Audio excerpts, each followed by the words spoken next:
নন্দিতাস beauty tips and blog চ্যানেলে তোমাদের অনেক স্বাগত জানাই। একটা ছোট্ট শর্ট ভিডিও তোমাদের সাথে শেয়ার করছি, মিনি ব্লগ তোমাদের সাথে শেয়ার করছি। তোমরা সবাই কেমন আছো? আজকে হলো শ্রাবণ মাসের দ্বিতীয় সোমবার, তো আমি উপোস করেছিলাম। তো তোমরা কে কে শ্রাবণ মাসের দ্বিতীয় সোমবারটা করলে অবশ্যই কমেন্ট করে জানিও। আর দেখতেই পাচ্ছ যে একটু ফলোয়ার করেছিলাম, ফলোয়ার করে আমি রেস্ট করছিলাম। আর দেখো ওয়েদারটা দেখো, অসাধারণ।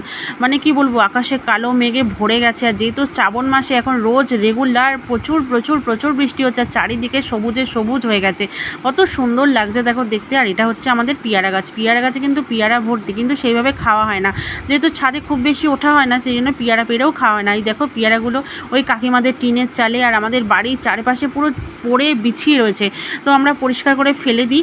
আর দেখো কি সুন্দর হাওয়া বইছে। আর দেখো মুখের কথা মুখেই, একদম সাথে সাথে বৃষ্টি নামতে শুরু করে দিয়েছে।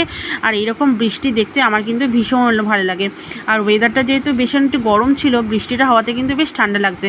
আর দেখো আমার টগর ফুল গাছে কত টগর ফুল আছে, আর আমি কিছুটা তুলে একটু পুজো দিয়েছিলাম আর কিছুটা গাছে রেখে দিয়েছি যাতে দেখতে ভালো লাগে। আর দেখো কি সুন্দর বৃষ্টি হচ্ছে। তো শ্রাবণ মাসে এরকম বৃষ্টি দেখতে কার কার ভালো লাগে অবশ্যই জানিও।